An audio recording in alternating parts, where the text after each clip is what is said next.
Are you ready to watch me dig lines in the dirt and plant some seeds? Who am I kidding? Of course you are! Or at least you're about to for the next 30 seconds or so, because I run the show here. This is my chance. Youngest children finally taking the reins to sow the seeds of chaos and— oh, I guess we're actually starting the video now. We're gonna learn how to use patterns. And my villain speech already and prepared and everything.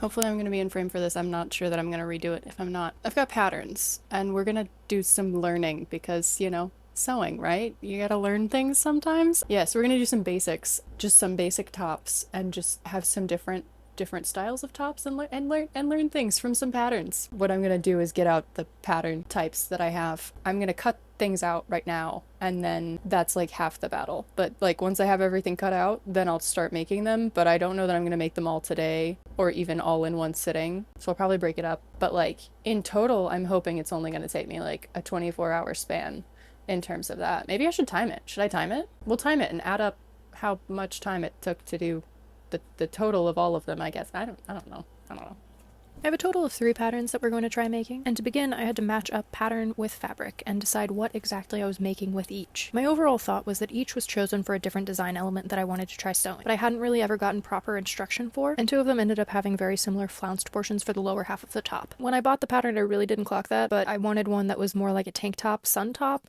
and one that had a square neckline and a tighter bodice, looser waistline flounce, and then one that had like a ruffle decoration. I had to sweep the floor of the shed. Again, such is life. We've just had so much wind this year, and I still haven't gotten a doorstop for the doorframe, so excess leaves and dirt just blow right in under the gap below the door. So I look forward to the day when I get a doorstop and finally stop the wind from blowing everything under the sun onto my shed floor. Office. Not shed, it's an office. It's my office, or it's supposed to be. I should call it that so it sounds fancier, but until I get the paneling replaced from the 2020 termite damage, in my heart it will remain the shed. So, back to sewing.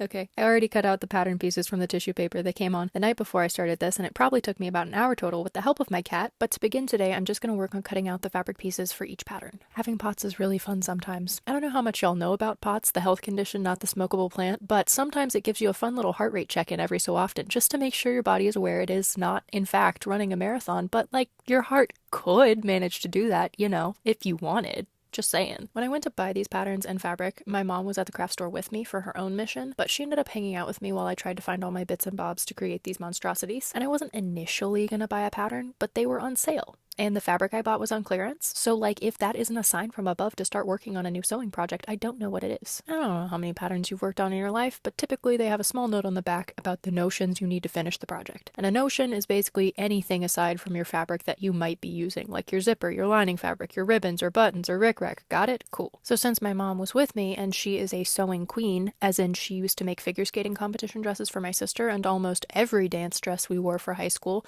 and both my sister's wedding dresses, again the seamstress of the stars, since she was with me, she was reminding me to check the notions. She was using the pattern like a little shopping list, which it is, but that is something I never do because I make my own patterns half the time, and I laundry list the random stuff I need, and if I don't have it, I scavenge the sewing closet for it, and if it's not there, I make it work some other way. But she made sure I paid attention and bought the requested bias tape and interfacing and zippers and buttons necessary to complete these patterns. Check in with our stopwatch real quick, and hey, look at that, about an hour each to cut out the pattern pieces. Not bad at all. The first top I did was the gingham, and I thought it was going to be the most simple because it's just spaghetti straps and a fitted bodice shape, but it is effectively a glorified tank top. Though I did assume it was this or the daisy pattern fabric that would be the easiest, but they're probably ultimately about the same level of complexity, just for different reasons. For this pattern, it has you pick pattern pieces based on the chest size for the front of the bodice and then based on the waist measurements. And despite picking the correct sizes in the pattern, I found that the chest still had a fair amount of gap in it, and my mom suggested adding in some extra padded lining so then you could wear it without layers underneath, which would also eat up some of that excess space in the front of the bodice. The only other thing I could see as causing the measurement issue was because of the seam allowance not being eaten up enough, because I did have that issue with the second pattern, and I needed to take in the seam allowance more, and then it fit perfectly. It was supposed to be 1/8 of an inch allowance, but it ended up being something more like 1/4 of an inch seam allowance that I sewed to, but obviously the pattern had a bigger seam allowance than it stated, but that meant that I could have done something like French seams if I wanted, which some patterns don't account enough seam allowance for that, so you have to adjust for French seams when you do them. Anyways, you sew a seam to attach the bodice cups together, and then you attach them to a middle piece that helps stabilize them and connects them more securely to the bottom flounce, which is the petal-shaped part at the bottom.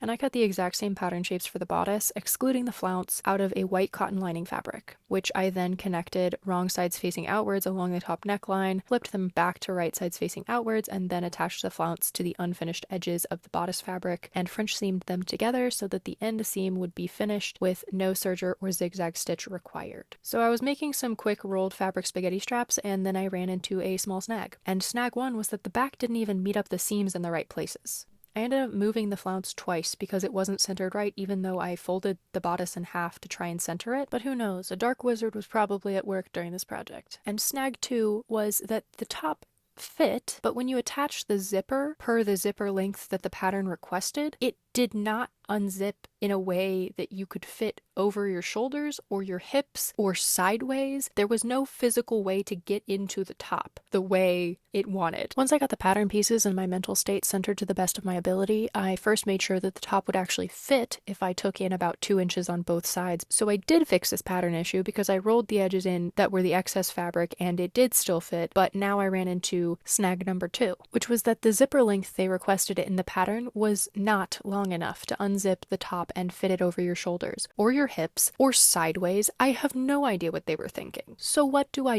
I made tie straps. I made tie straps to fix the back. And the amount of frustration I had with these projects meant I switched between them at will, and that's why I jump around in clothes and ankles, etc., because I did this over the course of multiple days in little bursts of interest and then gave up for a day or two when I got irrationally frustrated. And I'm supposed to be doing this for fun. This is a de-stressor. This is me not having to turn my brain on too much because I'm using a pattern that's supposed to tell me exactly what I'm supposed to do, but then everything was going wrong. It was driving me nuts.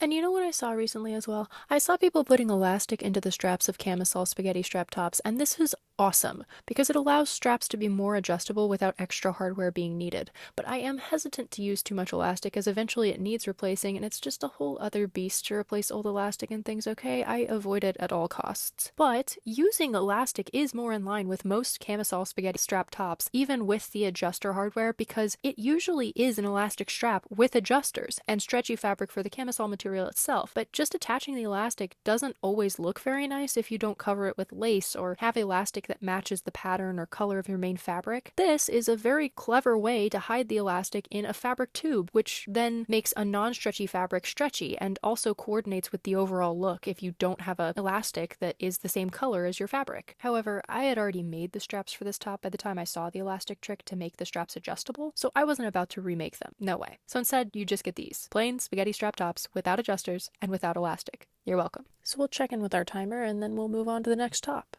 I stared at the instructions for a good long while, questioning whether I understood what I was looking at or if I was trying to translate ancient hieroglyphics on a time crunch. The second top honestly involved a lot less guessing to put together, despite the fact the pattern itself made next to no sense. Though the instructions were vague, the second top honestly involved a lot less guessing to put together. I thought it would be a little trickier than the first top, but the first top was the medium tricky one ultimately. For this one, it really was just 4 bodice panels put together to create the front and 2 panels for the back. Use some French seams to finish the interior seams because otherwise the seam allowance is unnecessarily big, and then connect your lining fabric pieces to make another bodice. Attach the 2 bodices together along the upper edge with whatever seam you want, but I just did them wrong sides facing out so I could flip them inside out and have a finished seam, and then the raw edge would be sealed inside the bodice when I attached the flounce to the upper portion of the top. The only trick I really had with this one was remembering to not attach the tank top sleeves, because if I did them early, I could not turn the top right side out, so I had to seam together those after I finished the top seam. It did use a zipper closure in the center of the back for getting this on and off, and thankfully the zipper was the right size to maneuver oneself in and out of this outfit even if the fabric is not stretchy. And look,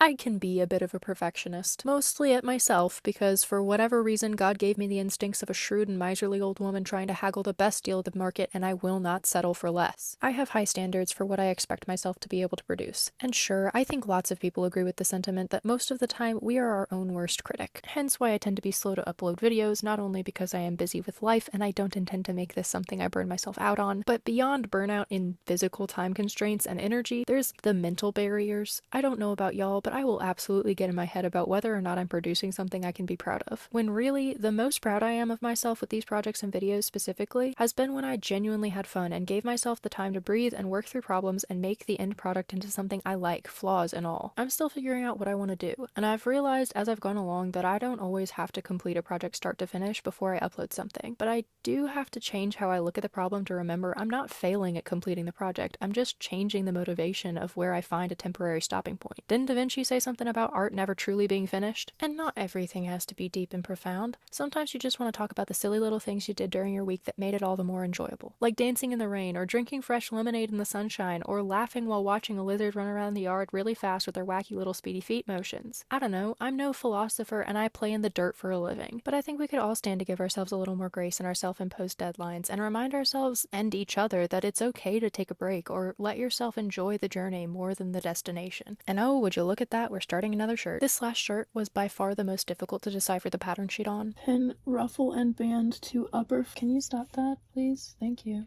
Do you understand it? Is that why you're rubbing on it? But I have to stitch it together before I attach it to anything. Front and back edges of top matching centers. Oh, there's the facing. Okay, I was wondering when the facing would come in. It's not like it's sewing lingo, it just doesn't make sense. As in, I had to do research on sewing forums and pattern Facebook groups and Reddit threads to figure out if I was reading the pattern wrong, if I needed to learn the pattern shorthand language to better translate the instructions, or if the pattern was just outright not very good. And I did read a few things about the pattern companies being bought out by larger corporations that have, I'm not sure the right words for it, but basically simplified the patterns in a way that makes them not very user-friendly and more like buying something off the rack at the store shaped as opposed to handmade couture. But it took me about a day and a half of deciphering my pattern sheets for the third time in a row when I finally decided that I was allowed a break from this rigorous archaeological pursuit. I think I'm just going to stick to Old English tomes and sprinklings of Latin from now on, and instead I'm just going to start sewing and fully send it and just hope that it turns into a shirt, because at this point I had already successfully made 2 shirts and troubleshot both, so how hard could it be, right? I'm going to visit my friend tomorrow, which involves driving to Missouri, which I could take my sewing machine for, and I might, but I'm trying to see if I can finish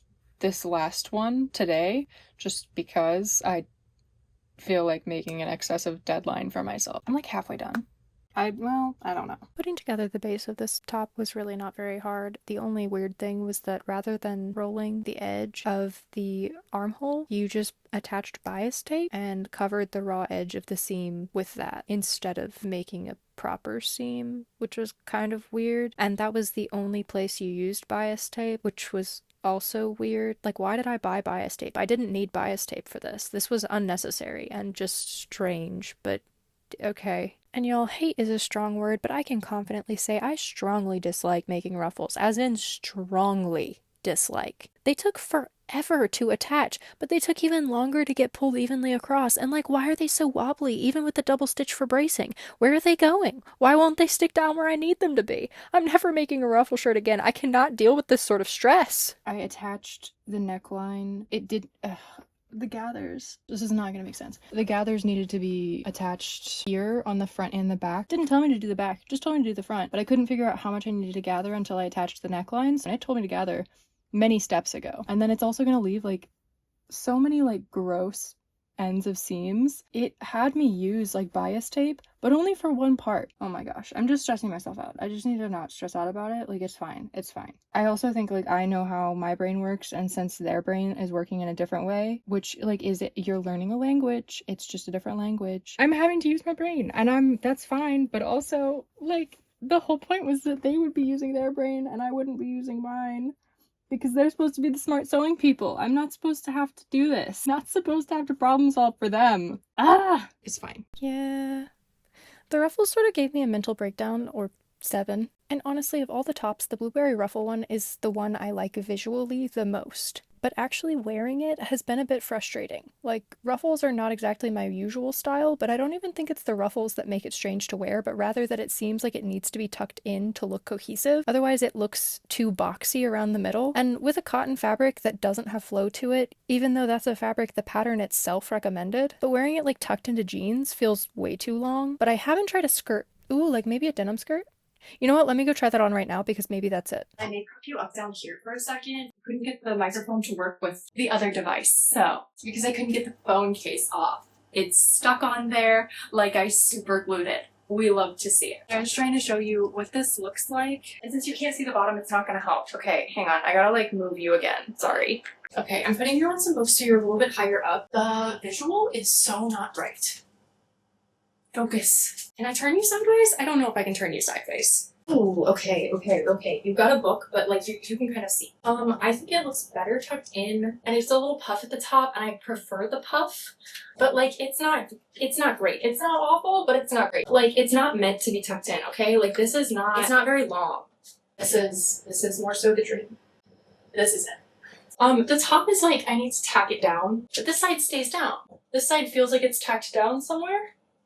And maybe it is. But if I tacked that down, I think that would fix some of that. But I don't know if I've got it where I like it to be. But yeah, this is my dilemma with this one, that it's been trying to get this sort of silhouette. Yeah, okay, so I'm just gonna go back inside and finish editing now. I was just trying to do this before the sunlight was gone, and I still need to catch some crickets for the tarantula, so see you in a minute, bye!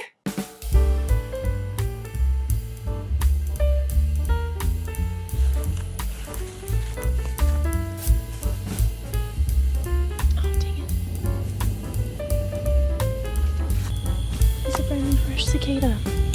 And technically I could feed him to the tarantula. I don't know if I want to though. Okay, I can't find anything else, so I'm super sorry, my guy. You were the thing. I'm sorry. You know what? If you survive this, I can make sure that you get out in the morning. Deal? Okay, cool. Grasshoppers really annoy me, so I don't feel like as bad about it. But this makes me feel guilty. Oh, I'm sorry. Hey, girlfriend. Yep, pretty much. That's what I thought. I just used a cicada, but I feel really bad because I love cicadas. But I also saw a gecko that was pregnant, and so I felt less bad afterwards because I would never give a gecko to a tarantula. Like, chicken and beef is like one thing, but no, like live bugs. You have to sacrifice some animals, but I feel so guilty. I really was not made to have a pet tarantula. This is not like, I don't do well with this. My option was to kill or contain it, and so I felt the need to keep it alive. I don't think I'm cut out for this life. I don't know. I think I maybe should have killed the tarantula. I did not expect to have an ethical quandary over a tarantula. It would be eating this stuff anyways. It would have happened anyways. It would have happened anyways.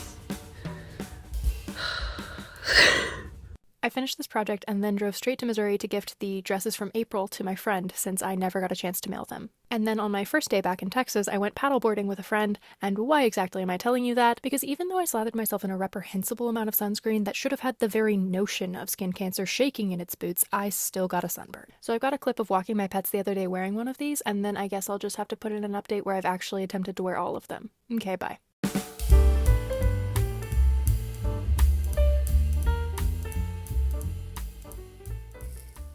You know what, I'm editing this right now, and I think I've learned that learning new things is hard, and I don't think I want to learn any more new things.